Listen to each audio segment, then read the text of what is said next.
Good evening, ladies and gentlemen, and welcome to another edition of Tornado Talk, inside look at Brevard College athletics. We're here every Monday night at 7 p.m. here at Dugan's Pub, 29 West French Broad Street in Brevard, North Carolina. Have an exciting show on tap for you tonight. We'll hear from cycling student athletes Michaela Gray and Ryan Johnson.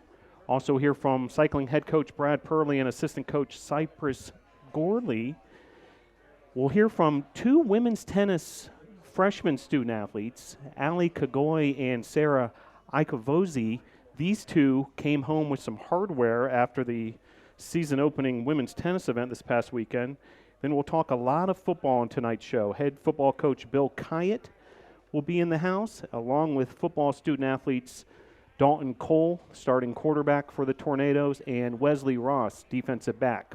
Want to thank all of our sponsors: Arby's, Jets Pizza, Holiday Inn Express, Hampton Inn, Ingles, Mission Sports Medicine, Comporium, Pepsi, and the home of Tornado Talk, Dugan's Pub. Now, before we catch you up on all the news around Brevard College athletics since we saw you last, do want to give you some breaking news. A USA South Conference Player of the Week award was handed out today. In fact, it was a Runner of the Week award for the USA South Conference. Goes to Gavin Morgan of Brevard College.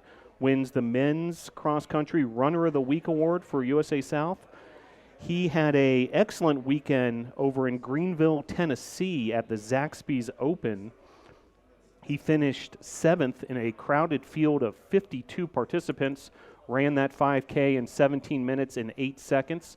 So congratulations to Gavin Morgan, USA South Conference Men's Cross Country Runner of the Week.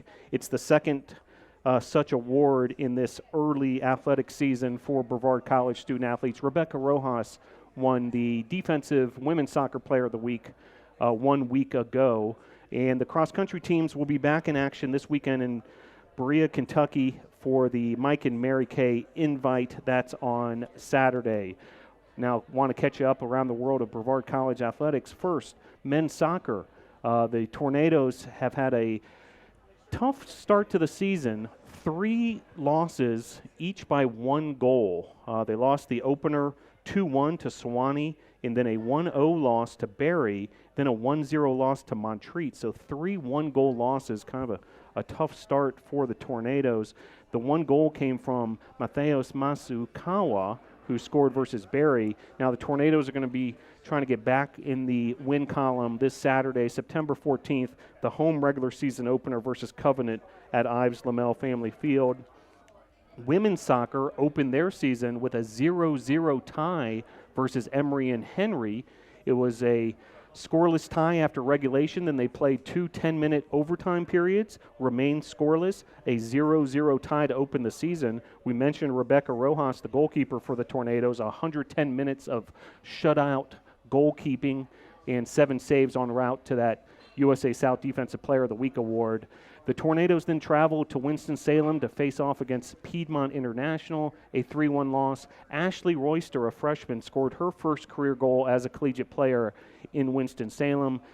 There was a match scheduled at Methodist in Fayetteville, North Carolina this past weekend. It was canceled due to Hurricane Dorian. So next up for the Tornadoes, a trip to Buena Vista, Virginia for a matchup against Southern Virginia, 6 p.m. on this coming Saturday up in Virginia. And the next home match for the Tornadoes women's soccer team, a week from tomorrow, Tuesday, September 17th, that's at 7 p.m. at Ives Lamel Family Field. And do want to notify all Brevard College alumni who may be here in the western North Carolina area, come on out. There's a big cookout for the alumni starting at 5:30 p.m. before the game.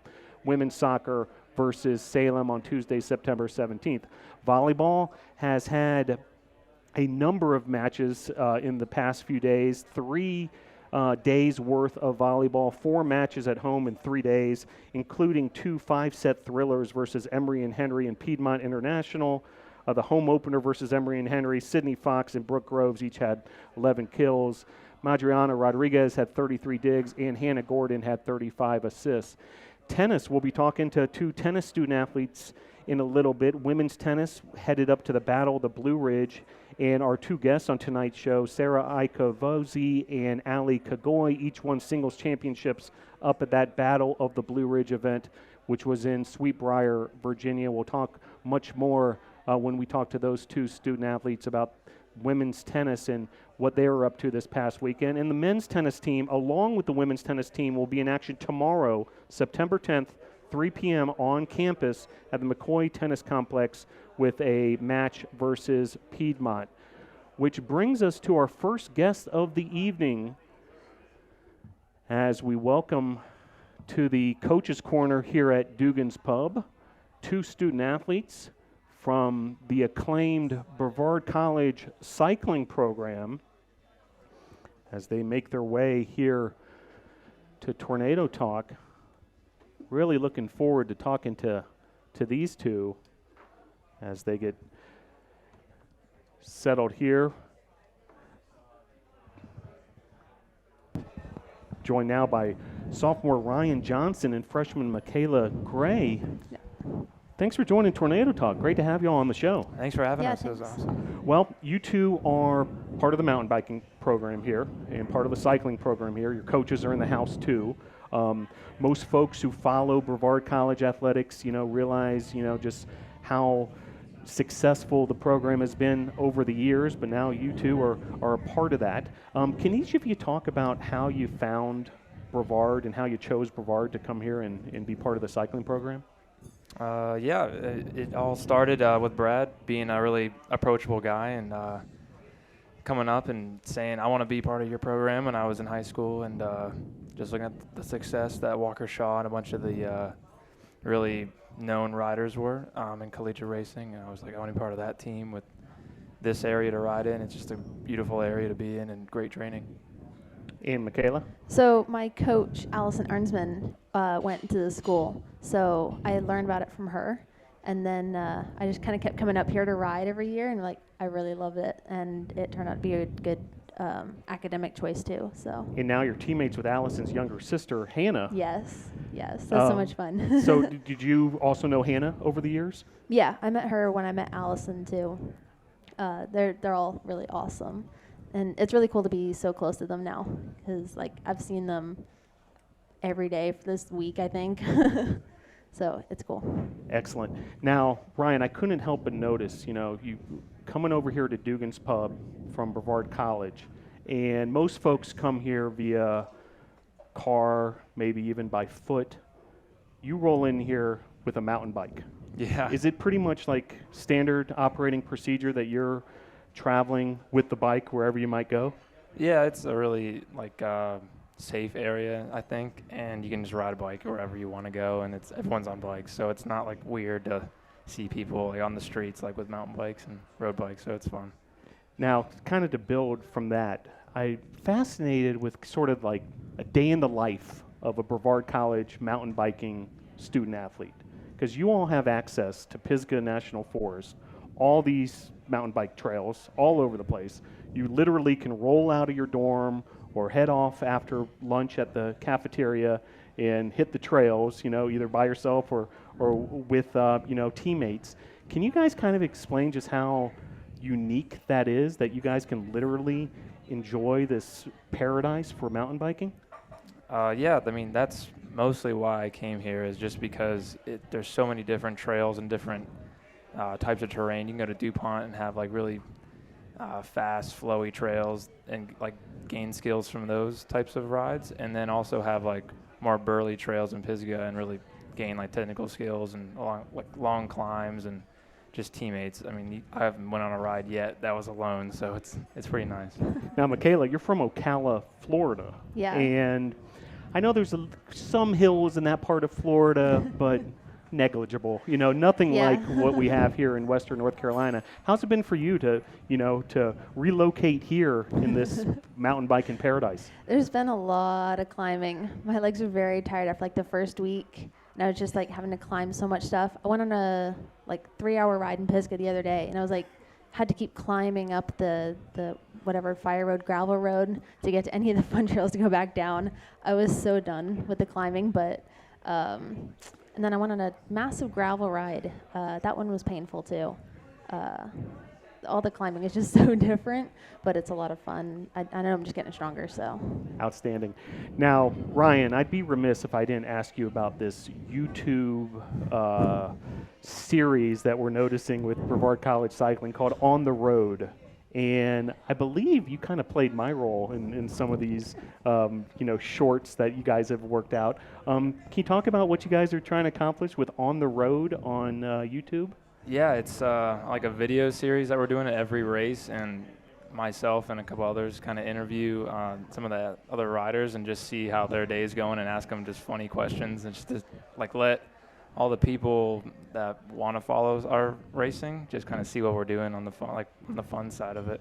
So it's been pretty fun. I enjoy doing it. And Michaela, were you a subject of one of those interviews? I was, yeah. He interviewed me and a couple of the other girls on the team, Emma and Nicole. And I think we successfully freaked him out because he was asking what time we got up, and I said 1 in the morning. And he was like, moving on. Yeah, it was interesting. Now, that segment was taped at the season opener for the Tornadoes, an event hosted by Georgia Tech. A lot of success for the Tornadoes, mostly in the cross-country events, along with the short track cross-country. Ryan, you ended up on the podium with your teammate Carson Beckett, first and third in men's A short track cross-country. If you can reflect back on that race in particular, how'd that one go for y'all? It's really good, actually. Carson got to the front and kind of established a group, and I got onto the back of it and made my way up to him, and we just rode together for a while, and then he, being as strong as he is, just went off and rode his own race, and I kind of battled it out with a couple other guys. But, yeah, that was my best performance so far in college, so I was really excited for that. Congratulations on that. And, Michaela, you made your collegiate debut at the Georgia Tech event.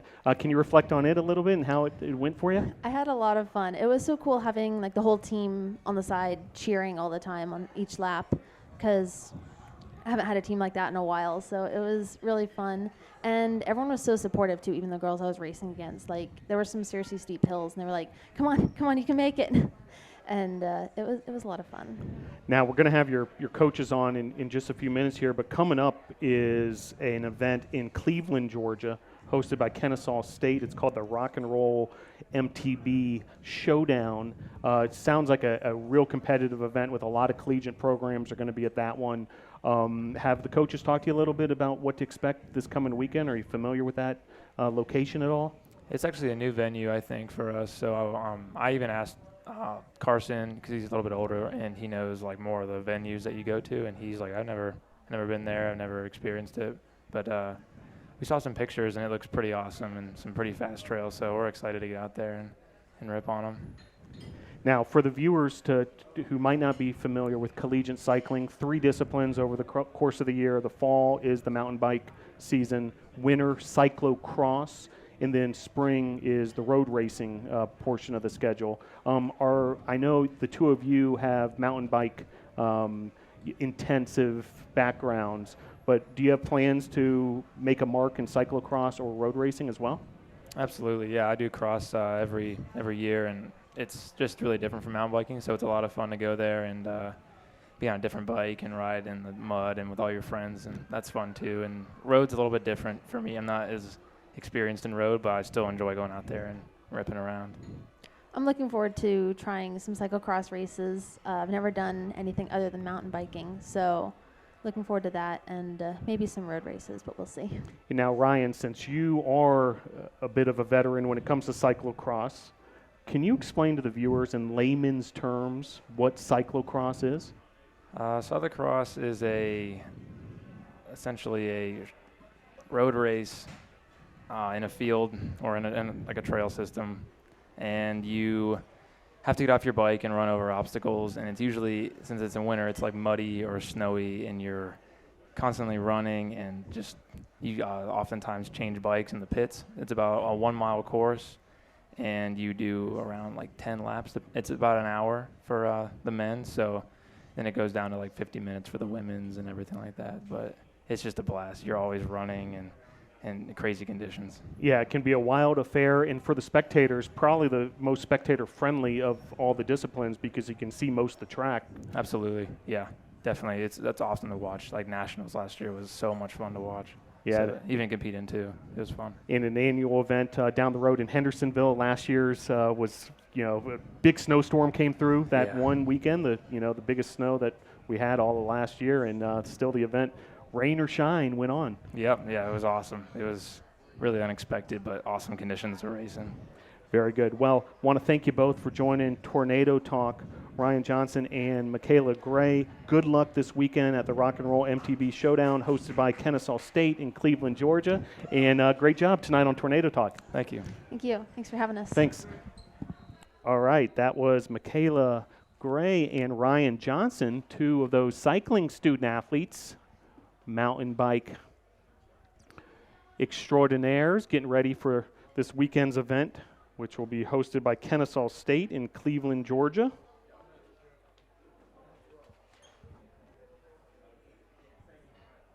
And we'll stick with this cycling theme. Really looking forward to catching up with these two, the coaches of the Brevard College cycling program. To my left, Cypress Gorey, and to my far left, Brad Purley. Coaches, thanks for joining Tornado Talk again. Thanks for having us. Well, I do want to catch up if we can kind of turn back the clock a little bit to last spring, because we haven't had you all on the program since some big news went down last spring. In specific, another national championship for Brevard College cycling, this one in road racing. Scott McGill, who's now, we can call him Brevard College alumnus, Scott McGill, wins the male varsity individual Omnium National Championship for the best overall rider at the USA Cycling Collegiate Road Nationals. That was held back on May 10th through 12th in Augusta, Georgia. Can each of you kind of talk about that event and just how meaningful that is for Scott to have won that Omnium?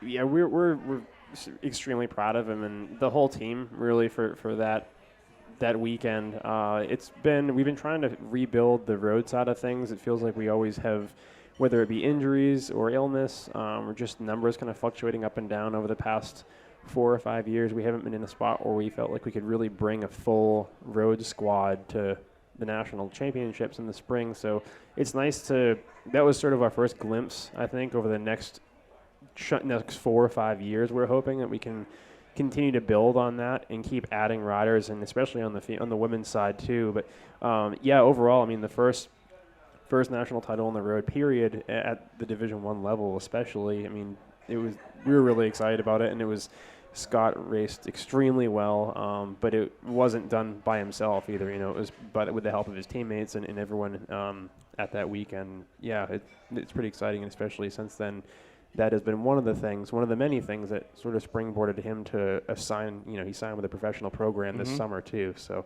a lot to be excited about for sure. Yeah. Cypress, anything to add as far as the roads? Oh, it was great to see, like Brad said, the entire team racing well at that event. It wasn't just Scott, and to get those individual results is absolutely a team effort. So seeing him in both the road race and the crit, being second in both of those events by a hair, essentially, he could have easily been, just very close. So seeing him almost win both of those and come away with the Omnium was an awesome weekend for the whole team.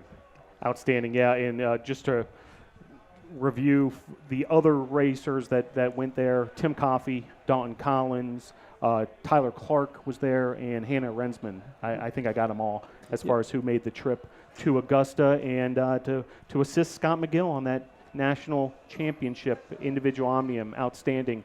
So, which brings us to the present moment, which is the 2019-2020 season. And the mountain bike season is underway. Had that opening event at Georgia Tech, brought a small group to a event hosted by University of Tennessee for downhill gravity events, and now looking forward to this event this coming weekend at Kennesaw State. So far, now that we're into the mountain bike season a bit this fall, early impressions of this year's team? We're very excited overall. I mean, that's probably our main emotion right now, and I would be lying if I said it wasn't a lot of nerves too, especially considering, unfortunately, in the past 8 days, I think it is, we've had 5 different students get injured, some of them season-ending, unfortunately. So, and that's the nature of it, as like any sport, but especially when, they're out there, especially the ones whether it's on-road, off-road, it's just kind of a part of the sport, unfortunately. But we still have a lot of depth in the program this year, more so perhaps than ever, I think it's fair to say. And they have a lot of potential. We're not really sure. We're trying to keep the cards close to the chest at least a little bit right now, but we're really excited. They're absolutely going to nationals in California, mountain bike nationals, to get a team result, and they want to win, and that's what we want for them too. And regardless, our goal is for each and every student to go out and put in their absolute best performance, and we know things will fall in place after that. We're not honestly super concerned with the result. That's what we're looking for, is the students to put in their best effort. But yeah, we have the program and the students we have in the group right now. It's really exciting. Yeah, I think both Cypress and I have been talking about it a lot lately, and it's neat to see the way the team is kind of jiving and working together. But yeah, the talent pool, and especially, like I mentioned, the women's side of it we're now suddenly jumped to a position where we have a full women's roster, and it's been, I don't know if we've ever had that. So that's really exciting. Yeah. Outstanding. And you mentioned the mountain bike national championships, October 18th through 20th in Big Bear, California, which is a lake in kind of Southern California, but in one of those national forests down there, kind of inland of Los Angeles. Mm-hmm. And then, certainly the Tornadoes will be going for another big result. You all did great this past national championship in mountain biking.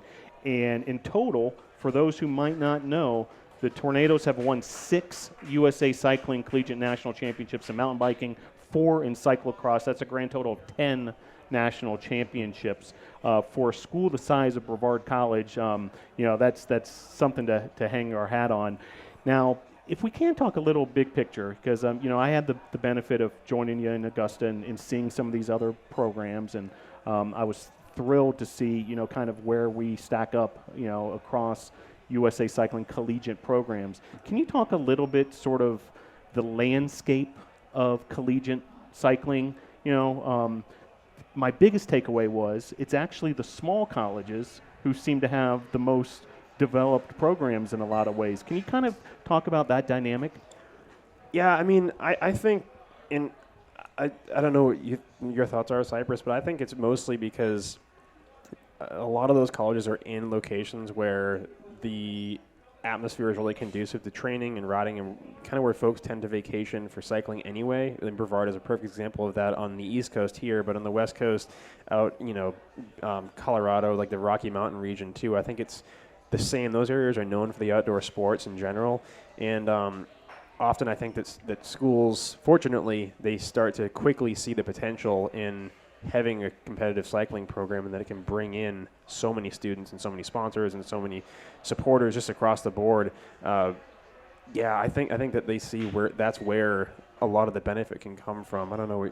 Yeah, I would agree with that for sure. There's a lot of locations of the larger schools that aren't very conducive to being a good cyclist. It's really hard to be in a city and go and ride your bike in a relatively safe place. And sure. That's a pretty important part of training. And just the school size just isn't really, an indicator of how strong a cycling team is, just because it's a very different kind of clientele of, who's attracted to a school for a certain reason. So the location is very key for a cycling team. Yeah, and it's a really unique collegiate sport because you have examples such as this. 2 Brevard College cyclists, Tyler Orshell and Rachel Pajot, both competed at the Mountain Bike World Championships just a couple weeks ago up in Quebec for Team Canada. Mm-hmm. We had Carson Beckett, Nathan St. Clair, and Tyler Clark go to Switzerland this time last year for the Mountain Bike World Championships. Collegiate athletes going to World Championships, the biggest of the big events that there are in the sport, yet representing, even though they're representing their country, also representing Brevard College all around the world. Yeah, it is really unique in that way, and that's something that we try to, we never want to take that for granted, of course, because it really boils down to the fact that those students have put in so much time and so much effort into preparing for those events, and really just, I mean, you take out everything, you take out the years of preparation and whatever in all that, and simply just within a couple month period, if they decide they want to try to qualify for one of their world championship teams, that process alone is pretty rigorous generally, and they end up having to run around. Unfortunately, sometimes it means they have to travel a lot to do it, and yeah, so that's something that's really unique for sure, and there are a whole lot of high school, middle school, college adults, all of them, that's the pinnacle of the sport. They all want to be able to at some point go, and that's the dream of, like that a high school kid has posters of sports heroes in their bedroom. They're looking at the top roster of, all right, who is USA sending this year to the World Championships, or next year it's going to be who are they sending to the Olympics, and it's all that same pool. And once they start to climb the ladder to those different the different calibers of racing at that quality, yeah, I mean, they're just like a stone's throw away from where they want to be, which is turning pro, really, and that's, like we said, Scott was a perfect example in the past couple months. He was able to do that. So, yeah, we're definitely proud of him, but it's pretty unique to be able to do that. In Cypress, as an alum of Brevard College, who was, you continue to have a successful career of your own, but, as a collegiate racer, you were part of that scene racing in some of these elite worldwide events. Is there chatter at these events as far as, hey, what college are you attending and that kind of thing? Not so much at that specific race, but kind of, on the way there, and then like around at the smaller races. It's, you kind of like, tell people who you're riding for and whatnot, and along with that comes with the college. Sure. So it kind of slowly spreads word of mouth, and people kind of hear more and more. And it was funny because as I was going to school when I was here as a freshman, it was like, oh, where is that? What is Brevard? But by the time I was kind of a junior or senior, the cycling kind of community and the school had grown, with that cycling reputation quite a bit, to where most of the time it was like, oh yeah, that's an awesome place, or I want to go visit there. So it's really changed over the years, and I think we're seeing more and more of that with the athletes now as well. Great. Yeah, it has helped too a lot, because I mean, like Cypress said, you start to make those connections, and especially at that kind of level, there are only so many people at that event, and they're all the elite professionals. And a perfect example is, we had Tyler Rochelle his freshman year. A huge reason why we were able to bring in Tyler Clark the following year, and then now Rochelle. They were all part of the Canadian national team program, and that's basically their Olympic funded. It's it's the same thing in the U.S., but it's the elite cyclists of Canada. It's pretty. They all know each other for the most part, and we were able to bring in, and we're hoping to continue to be able to do that and build on that relationship to bring in some of these younger Canadians that say, hey, Brevard is a pretty awesome place to live, is perfect to train, and then the cycling program is, I know Tyler there, I know Rochelle there. It's that we're trying to build and kind of keep that ball rolling a little bit, and it helps a lot. Yeah. Outstanding. Well, this weekend, the team will be back in action at the Rock and Roll MTB Showdown hosted by Kennesaw State. That's in Cleveland, Georgia. What can we expect as far as what y'all are trying to accomplish this weekend at that event? It's all honestly preparation for nationals, where we want to have solid results, of course, in this conference events, but the reality is that Cypress and I are taking the team and we're training the team. We're having them prepare everything. The lead up is for mountain bike nationals, so that's what we're looking for. But we're going to have, hopefully they're going to stay healthy. We're going to be missing a few because of health reasons and travel, but yeah, we're looking to take it as trying to learn. Basically, we want students to continue to be sponges, like just continue to pick up on everything from each other, from coaches, from the racing. It is always something to take away, and that's the goal for this weekend. Again, we have specific goals for each individual student, of course, as far as results and placings and effort and you name it, all of it. But for the most part, it's trying to continue to build the team atmosphere too, because we're still pretty early in the season. So that's a huge aspect of it too, with 33 students this year. So yeah. Very good. And following that, a trip to Banner Elk for the event at Lee's McRae, which I know is familiar territory, and then also King University in Bristol hosting an event. Good luck, gentlemen, as this season continues to roll on for the mountain bikes. We'll be following every step of the way, and thanks again for checking in with us here at Tornado Talk. Thanks, Phil.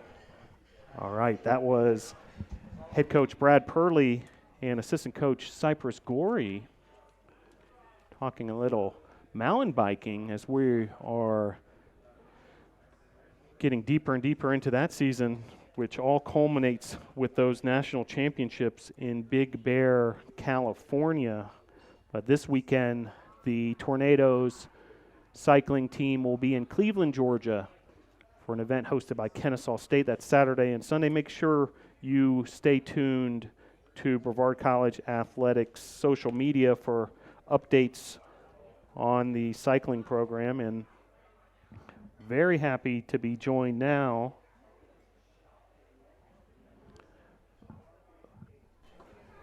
by two women's tennis student athletes. Thanks for joining the program. I'm joined now by Ali Kogoy and Sarah Ikovosi. Did I get that right? Yes. Very good. Well, you two are brand new to Brevard College. You're both freshman student athletes, and in your collegiate debut, first ever action as college student athletes, both of you come back to campus with hardware. Sarah and Ali both won singles championships at the Sweetbriar Blue Ridge Battle of the Blue Ridge up in Sweetbriar, hosted by Sweetbriar College. This was an intense tournament, multiple draws. You're playing multiple matches in a single day, and each of you end up coming away as a champion. Sarah, you win the pink draw. Ali, you win the green draw. So my first question is a simple one. How does it feel to come home with that hardware? It feels good. It's a really rewarding feeling, just coming back and going into it and just like giving it your all and then coming back. It's awesome. Very good. And as far as, I mentioned kind of the format a little bit. Yeah. And I mean, you all on the very first day of action on Friday were playing multiple singles matches along with doubles matches. How was it in terms of endurance, being able to, see through the event from start to finish? It was complicated, I can tell you that. You had to have tons of motivation, and it just took a lot of effort and making sure you're hydrated since it was really hot and everything, but it was fun. Yeah, we got there and instantly we started warming up, and then we went straight into our first doubles matches, and then like a few minutes after we were called up again, so we had to make sure we keep drinking water and put some sunscreen on. It was really hot while we were there, so it was a really great experience because it was an intense college tournament, so it was awesome. Yeah, good, great job again, and congratulations on that. And while it was your first collegiate event, you had plenty of veteran tornadoes to lean on: Samantha Seppi, Mackenzie Bowman, Carmen Boone, Margaret Carell, Eleanor Flannery, to name a few. How much did they kind of, maybe consult with you or coach you a little bit as far as, hey, here's how you approach a college tournament? They were very helpful. They were very supportive of us. Like when we were on the court, they were cheering us on every step of the way during the matches, which motivated us to work even harder to get the match done. And yeah, it was overall a great first college tennis experience for me, and I'm looking forward to other matches ahead. Yeah, ever since I came on the courts for first practice, these girls were like the most welcoming and loving people. Like I'm a freshman, I was nervous and I did not know what I was getting myself into, but they calmed my nerves, and when we were on the bus to the tournament, they were just like, all right, we're going to do amazing. Like we're going to work as a team, and like everyone's going to do well. Like no negative energy. It was awesome. They're amazing. Now, Ali, you teamed up with Brooke Garland, and as a doubles combination made it all the way to the pink draw final. How was it as far as playing in real competition with your doubles partner, Brooke? It was good. We had to, I was coaching her a little bit on like making sure she was ready and everything, but like we did a real good partners and everything, and I was really impressed with how we did in our doubles matches, and yeah, it was just really fun. Very nice. And Sarah, did you play doubles as well? Yes. And who did you partner with? I was lucky enough to play with Hamrick Perry. And ever since the first day of college, she was my first person I met. And I didn't even know she played tennis, and we became really close. And then when we started playing, we had to figure out what our strengths and what our weaknesses are. And so once we like kind of got the hang of things, we really got to work together and like have some really good points in there. It was awesome. Yeah, that chemistry is so Yes. important with any sort of doubles team, and that sounds like each of you have it with your partners. Now, you're both new to Brevard College. You're both from the state of Georgia. Yes. Overall impressions, how do you like it here in Brevard? Oh, I love it here. I originally wanted to come to a smaller university and just really just dive into things. And when I came here first, I just fell in love with it. Just the surroundings, the people here, everyone is just so loving and welcoming, and I love it. Yes, same. Right when I stepped foot on campus, I just fell in love, and everybody was just so nice and friendly, and just academically, it was a perfect fit for me, and athletically, just having a team, a small team as a family or whatever, it's been amazing. Excellent. Well, one thing I always like asking tennis players, because I feel like as much as any sport, you all get a head start compared to a lot of sports in terms of what age you start playing tennis. So my first question is, what age did you start playing tennis at all? I started playing when I was 2 years old. 2? Yes. Wow. Yeah, I started playing when I was 8 when I did smaller tournaments in my neighborhood. But my father and my mom used to hit with me when I was little. But she's been doing day one. No kidding. And the U.S. Open just wrapped up, up in New York City this past weekend. A bit of an upset on the women's side with Serena Williams losing on Saturday. Do each of you have a favorite professional player who you kind of model your game after? Nadal's one of my favorite. Who wins the men's final last night? Yeah, I don't know, but there's so many I look up to. But Nadal, his just formation and everything, I always just love watching him play. I like Novak Djokovic. He's one of my favorites. And on the girls' side, I would probably say Sloane Stephens. But overall, I just Novak is like really one of my big role models. Very good. Well, excellent role models without a doubt, and congrats again on just a sensational start to your college careers. Now, folks, come on out tomorrow, Tuesday, September 10th, 3 p.m. at the McCoy Tennis Complex, which, by the way, for a college this size and pretty much for any college tennis program is as nice of a facility as you'll find anywhere. That's awesome. As someone who's been around the business for a while, I was just blown away when I saw the McCoy Tennis Complex, and you all will get to play your first collegiate matches there, your first home match. So another first for you tomorrow. The men's team will be in action as well as the Tornadoes take on Piedmont. We'll end with that. As far as you looking forward to tomorrow and playing on your home court for the first time, are you looking forward to that? Yes, I'm really excited to get my first match done on our home court. I'm really excited. Yeah, it's going to be awesome. I feel like just like having familiar faces there. Since we were just in Virginia, it's going to be nice to have friends and family there to be all supportive and just really give it our go, a home game. Well, ladies, congratulations again on winning this past weekend. I'm sure I know how you athletes operate. You're already focused on tomorrow and, maybe even collecting some more hardware for the team. Yes. So good luck tomorrow and throughout, the fall season, and we'll be following every step of the way. And great job tonight on Tornado Talk. Thanks for joining the show. Thank you so All much. right, thanks. All right, that was Sarah Ikovosi and Ali Kogoy. Each won singles championships this past weekend up in Sweetbriar, Virginia at the Battle of the Blue Ridge. What a start to those two student athletes' college careers. And they'll be back in action tomorrow.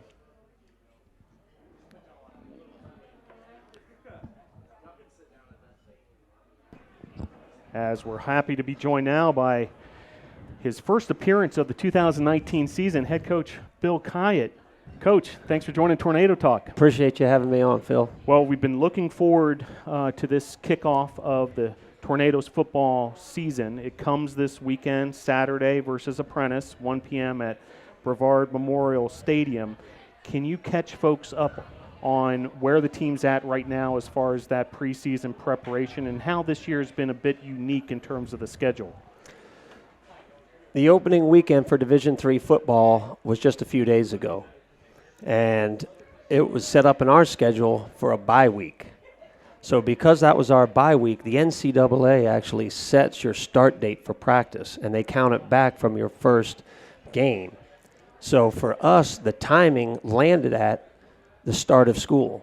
So for the first time in my career as a football player or coach, school was already underway, and then the players got started with football practice. So that is the part that you were speaking about being unique. So now we have players that are already into school work, so they have assignments, they have homework, they have classes, and we're trying at that same time to prep no differently than we would any other year. But in years past, of course, you have hours all to yourself. Basically, we had the campus to ourselves. So what helped us tremendously was for the first time to have a large returning group.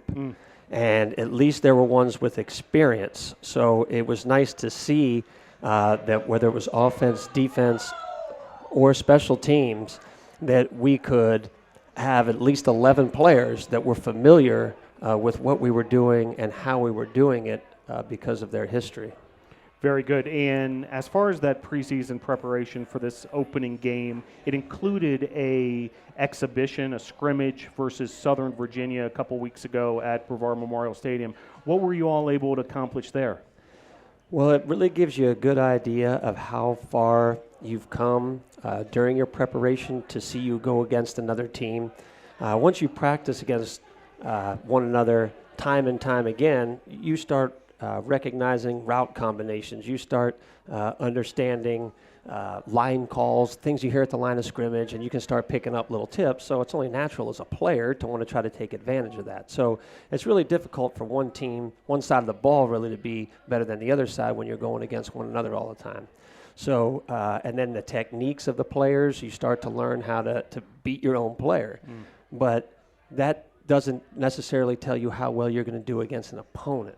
So Southern Virginia has a few of the opponents in common with us, so we kind of know how they've fared in the past against common opponents and level of play.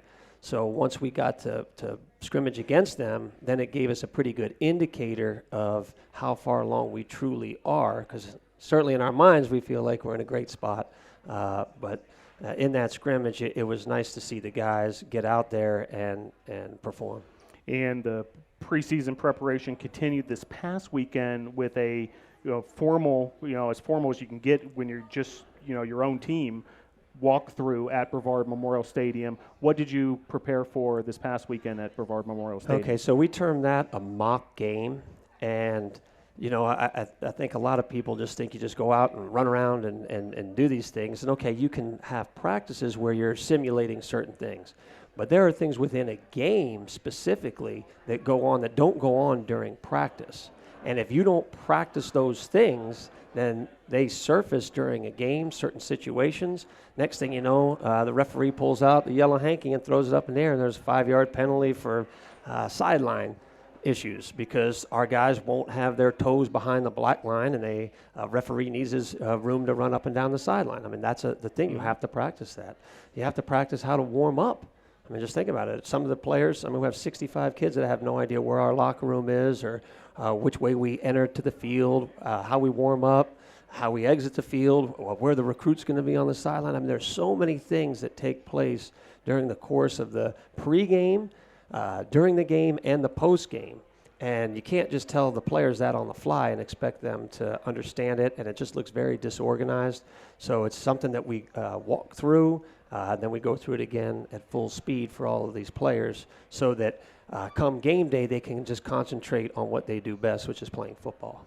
Now, you mentioned several veterans coming back, returners. The first one that certainly pops off the page, Dalton Cole, who will be a guest later in the show tonight, 2018 USA South Offensive Rookie of the Year out of nearby Hendersonville, North Carolina. What are you expecting from Dalton this season, and how big is it to have him back for year two? Okay, so this is the first time in my 3 years that I have a quarterback that actually knows the system from the very first day of training camp. So that's just been a tremendous asset, and he has a wonderful grasp now of the offense. So we had talked last year throughout the season about his progression and where he started and how he finished. And, you know, his accolades really came from the strength of his finish. And I thought Coach Kruzik did a wonderful job in mentoring him and getting him to understand not just our own offense, but opponents' defenses and how they vary from week to week, what their strengths and weaknesses are, how to take advantage of a scheme, how to take advantage of personnel. And then, you know, for him, it's the game finally slowed down to him because there were just so many things. As a quarterback, I mean, you have to know as much as the coach. If you don't know everything that the offensive coordinator knows, you're never going to be successful. So for me, as the offensive coordinator, I've been coaching football for 20 years. Dalton Cole's been coaching football for 0 years. So, you know, that's a lot of information that he needs to get. Now, don't forget, the game moves pretty quickly. So for him to be able to pick all that up on the field was just truly incredible. So for him this year, I just don't need him to feel like he needs to make all the plays. He's got incredible weapons around him, and I just want him to sit back and relax as much as you can as a quarterback in the pocket, but sit back and relax and just play within the system. And if he wants to go outside the system, which I know he does, we call him a gamer because he's one of those guys that on game day he'll show you some things that you just don't see in practice because it's a natural adrenaline rush. And when he gets out there during the game and we know he's going to make plays, and if he wants to go outside the system, which he may, then he'll make plays when he does that. Now, on the defensive side, plenty of returners as well, including defensive back Quentin Jackson, who is a USA South All-Conference performer, guys like Andreas Wyatt, guest on the show later tonight, Wesley Ross at the safety position. That unit came up big last year. You know, that turnover belt came out quite a bit throughout the season. In the scrimmage against Southern Virginia, 4 turnovers, including a pick 6 in just the first half. As far as having those guys back in the dynamic of a high-pressure defense that's going to create turnovers again, how big is that? Well, it's fantastic to have that kind of number on the back end, especially when we get it into these teams that like to throw the ball, and that's why we're number 1 last year in pass defense in the conference. Those guys see a lot of the stuff from us in practice, which helps them because we have very intricate route combinations, so they're really not going to see anything more difficult from an opponent. It's new, and that's where the difficulty lies for them. But they have so much experience, and from experience you gain knowledge.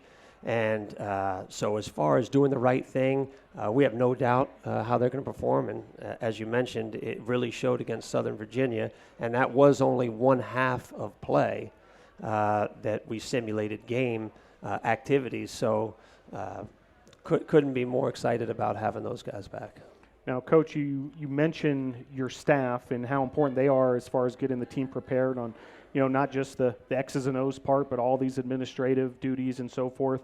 Can you know, just give you the floor on this one. Talk a little bit about your staff, which has always been a strength since you got here, but some changes this year. Yeah, so the biggest and probably most notable change would be at the defensive coordinator position. So Coach Luke Jakes, who had been handling part of the special teams as well as the corners, is now taking over. Coach Gavea, who had been there in the past, is now in the XFL. So he's with the Washington, D.C. team in the XFL. So we elevated Coach Jakes, and you know, he implemented his things that he wanted to do in the spring. And then when it all came to fruition here in the first scrimmage this year, wow, outstanding. So we're really thrilled about that and what he can do for us. And then, of course, we also had a huge change in our recruiting and how we go about doing that. Coach Dynamite Kuhn, he left. Also for the XFL? For the XFL, so he's with Houston in the XFL, the Roughnecks. And now James Fitzgerald has stepped in. And I worked with James Fitzgerald out in Arizona at Scottsdale Community College, and he had history coaching at Northern Arizona University and was a head coach at Douglas High School. But what an outstanding recruiter. And I saw that firsthand when I worked with him, so I knew he was the right man for the job. And we'll see what kind of attendance we have for recruits this Saturday on the sideline. But he's been a tremendous asset to us as well. Shane Nelson will be coaching linebackers. He was with us in the spring, and we brought him in. He moved here from Colorado, so he was working some Division II football in Colorado, so I had some history as a player and a coach at linebacker. Was helping us out at the defensive line. Just at the time we were short in the spring, but he's made the transition now to linebackers coach. And again, fantastic job. Couldn't be more proud of the things that he's doing for us. And then, of course, some of the former players that we have that have arrived to our staff. Axel Easter, who had a historic career with sacks, tackles for losses at the defensive line position. And the players really took to him. And I thought that he did an outstanding job. I mean, kind of auditioned in the spring, and I let him know that. But the players, they had full respect for him and everything that he did, and they wanted to do things his way because they saw the success that he had. So we hired him as a full-time coach, and he'll be handling that defensive line. Bubba Craven, wide receiver, numerous records and accolades as a wide receiver. And, I have Coach Bather as our wide receiver coach. And he is just helps me tremendously with game plan, day-to-day operations. I have so much on his plate that I wanted to try to give him some assistance, especially when you have a lot of receivers. So it was a great opportunity to have Bubba come in and take some of the pressure off with some of the things that he's doing. And, I mean, Bubba coaches the exact same way he played, which is gives all the heart, all the time, flying around, 100 miles an hour, whatever you need. You tell me what I need, I'll run through the wall for you, whatever. And so he's just been tremendous. And, we do have a student assistant, and Neil Tesno, and he, believe it or not, for a student, he had actually coached. He played at Rosman High School, but then he also coached at Rosman when he was done while he was taking some community classes. And so he has experience coaching. So for a student assistant, that's a nice deal to have him with the wealth of knowledge that he can add to our coaching staff. Very good. And that staff, as well as yourself, have been preparing for the apprentice school, which is the opponent this Saturday. Now, they had their opening game this past weekend. They defeated Greensboro, a USA South Conference member. Were you all able to get any scouting materials on apprentice, and what do we know about them? Okay. So, well, first of all, I'm really looking forward to this game because they're from Virginia. And in my 3 years now, we've struggled against teams from Virginia. So whether that be Emory and Henry, Ferrum, Averett, I mean, you name them, Virginia, Lynchburg, we played twice and we were able to beat one time. So we have one victory against these teams from Virginia. Big, strong, physical. So we hadn't matched up well in the past. So it'll be a really good indicator for us to see how far we've come. As far as apprentice school, they've been playing football since 1919. Okay, so 2 years they didn't play during World War II. Outside of that, they've been playing for a long time. And these guys, all these players, now they have trades. So, I mean, you can look them up, whether they're a pipe fitter, a welder, shipbuilder. I mean, these guys are hands-on, getting down with it, working hard. So that same type of mentality you can see translate onto the field and how they play. So a couple of interesting background stories that you may or may not know. But in 2005, I was coaching at the Arizona Cardinals, and the offensive line coach at the time was Everett Lindsay, who, of course, is our offensive line coach now. We drafted a player out of University of Virginia named Elton Brown. Elton Brown is now the offensive line coach for the apprentice school. Okay, then Jaron Gavea, who is our special teams coordinator and safeties coach, he was playing high school football when I was coaching with the Washington Redskins. The Redskins Park is in Ashburn, Virginia. He went to Stonebridge High School, so I would actually end up seeing him play. Well, fast forward years later, they have a great quarterback at Stonebridge High School, same school that Jaron Gavea went to. That quarterback is now the quarterback for apprentice school that was the freshman that just a few days ago went 20 for 36, threw for 360 yards, 3 touchdowns. for apprentice school. So, there's a little bit of history and some background there. So as far as this opponent, what apprentice school done in the past, much different on offense. And now all of a sudden their first game this year, now they're more throwing the ball around. I wouldn't say air raid, but more along those lines. And heck, they had, I think, 5 receivers that had catches for more than 20 yards. They had spread the ball around a lot. Kids having 9 and 8 and 6 catches. And then they can mix in the run and get one kid with 18 carries for 70 yards. So, it's a very potent offense. Defensively, what they like to do is really try to confuse the offense. So what they'll do is they'll move a lot of guys around and get you confused offensively, and then just play everybody real up and tight and say, hey, there's no way that you're going to be able to get this ball off if you're trying to throw it, because they assume that if you have 5 offensive linemen to block, and then you either have a running back or a tight end, so it could be as many as 7 guys, one of your 7 is going to make a mistake on every play. So unforced error in the tennis, Right. So it'd be the equivalent of an unforced error. You're going to make an error, and then that one person will take advantage of it. And now we have these defensive backs in lockdown coverage. You throw that ball up in there, that's an interception. Okay, well then try to run the ball. Where are you going to go? We have guys going in all sorts of different directions. Someone's going to make a mistake. So that's kind of the mentality from what we've seen.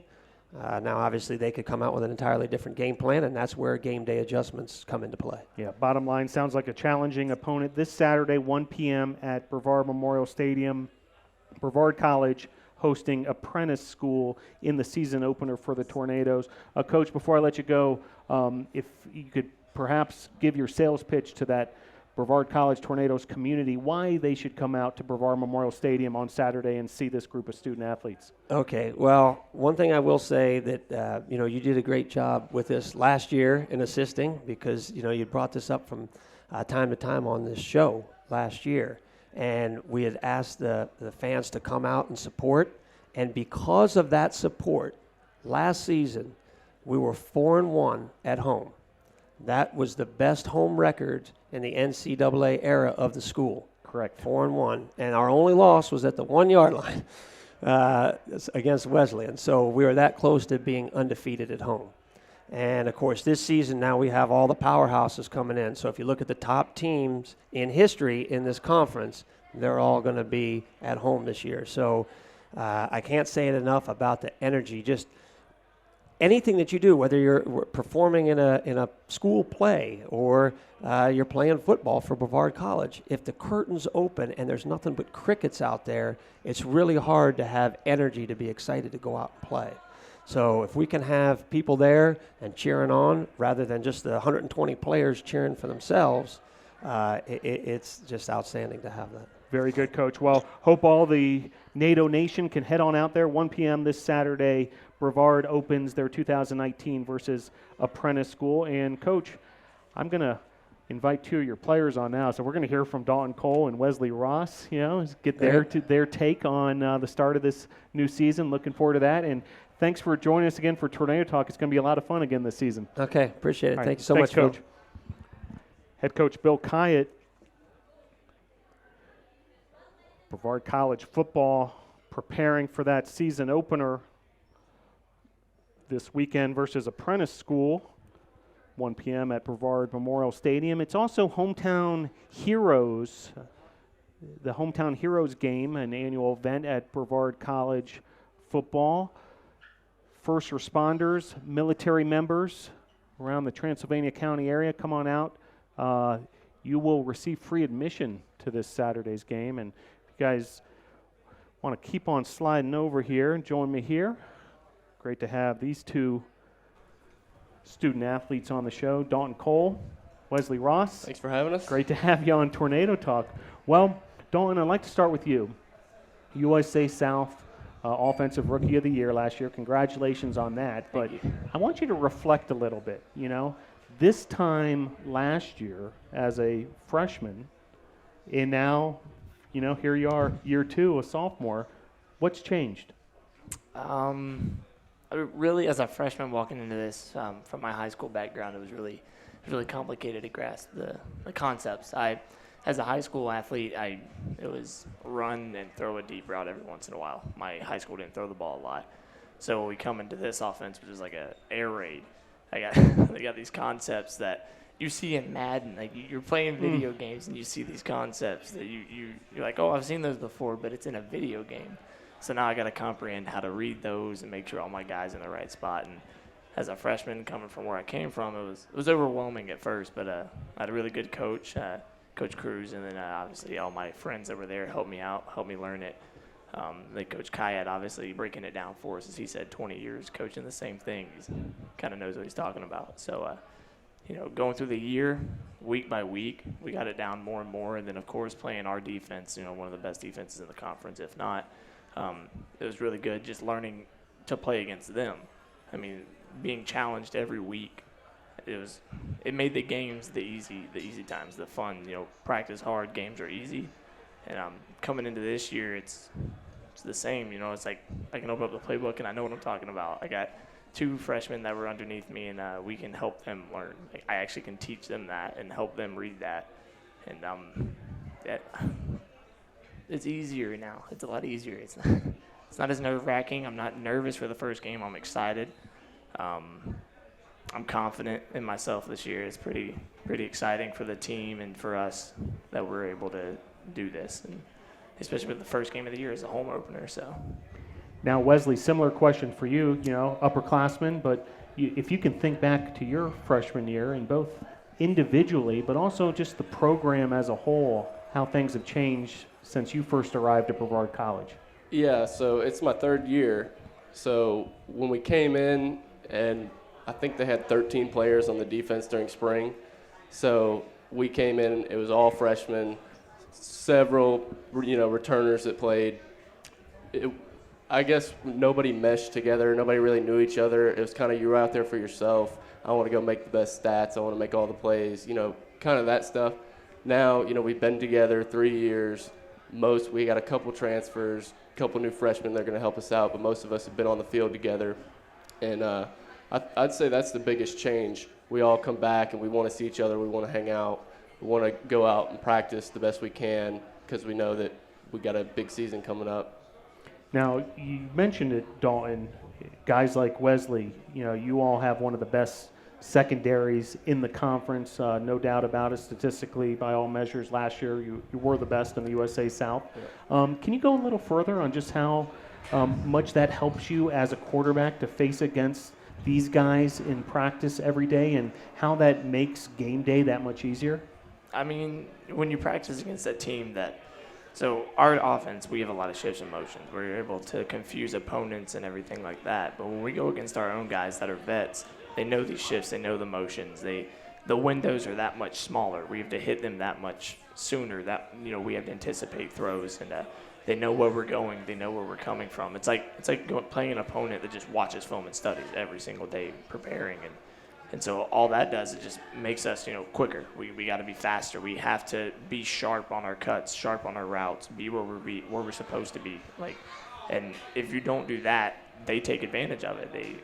And it's a competition at practice. We really do compete against each other and have fun, but it's definitely a competition. We try to make each other better, but in the end, we know we're on the same team and we're excited for each other on Saturdays. But playing against them it's a matchup for sure.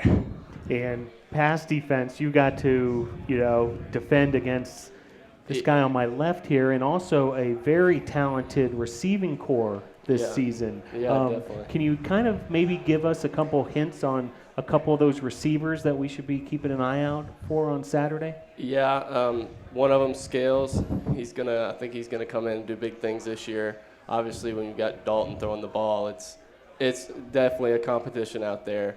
We are the best passing defense in the conference, but sometimes you don't know it at practice. Dalton can really hit those little ones. Another one, Ralph Roman's returning. Bino is what we call him, Brandon Norris. He's coming back. He's real big, stronger, better than ever. Blake Taylor, he's returning. So, yeah, we have a bunch of really good returning guys, good athletes that are coming back that are really going to do some damage this year and be good. And Dalton, no quarterback can get it done without a strong and reliable offensive line. How's it going as far as gaining chemistry with that unit? Pretty good. You know, I got to know what their calls are as much as they know mine. Whenever we're making, like, you know, I guess like dead calls or anything like that, they have to know it. And getting on the same page with our line, you know, I've been with all of them for a year now, except for maybe one of them. They know what I'm saying when I say it. I don't have to say much more. We can rely on each other. I know if one blows a block, he's going to do everything he can to make sure that guy doesn't touch me. And it's nice knowing, you know, your teammates. You know, we're more than just teammates. You know, we don't want to see each other get hurt or anything like that. So knowing, you know, the line's going to keep me protected as best as they can every single down. And then their coach, you know, he's making sure I know everything they do. We know each other's calls so we can get, you know, dissect the defense as best as we can and keep everything in that pocket as strong as possible. Now, Wesley, you're from Cumming, Georgia. Yes, sir. West Forsyth High School. Yes, sir. And Dalton, you're from nearby Hendersonville, North Carolina, West Henderson High School. Coach talked about it a little bit, and Dalton, I'm sure you will have even more folks than perhaps anybody here, you know, at the game on Saturday. How important is that for family, friends, students from Brevard College, everybody in the community to come on out there to the stadium? How important is that for you all to perform? Well, I mean, everyone talks about home field advantage. It's a thing, you know. Football's a game of momentum, and once that swings, it's really nice to have the crowd at our backs. And even whenever, like, if we make a bad play, and we still hear them cheering for us, you know, it's a lot easier to get up and, you know, go on to the next play. But when we make that big play and you just hear the crowd roar, it's nothing better than just, you know, riding the wave of momentum and just going through and tearing up the rest of the game. Yeah, I mean, exactly what he said. It's huge. My family comes just about every game. Seeing the students there, it's definitely a big advantage. You want to go out there, you want to look good, obviously. It really drives you, it pushes you. When nobody's there, it's kind of dead. Not that you don't care as much, but it drives you more when people are there to really hype you up, hype the team up, and it just, you know, they creates that environment that makes winning football teams. Before I let you guys go, do want folks to get to know you a little better off the field. Wesley, Junior, you might be starting to look ahead as far as, you know, what you want to do after graduation, even though it's a couple years away. I'm not rushing you or anything. Yeah.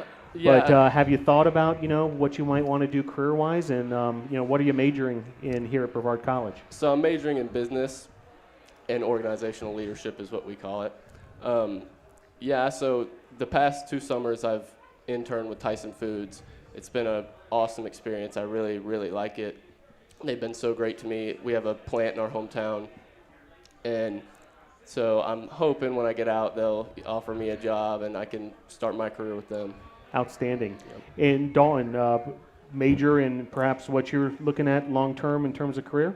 Yeah, exercise science is going to be my major whenever I declare, and I want to end up being a chiropractor at the end of everything. So.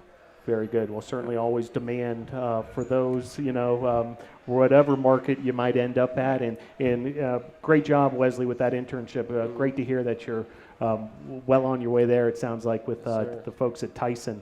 Well, back to business on the field. This Saturday, Apprentice School comes in here at 1 p.m. It's Monday, so still early in the week in terms of game prep, but I know you guys have been chomping at the bit to get this regular season opener underway. What have the coaches told you as far as what the priorities are in these last few days before Apprentice?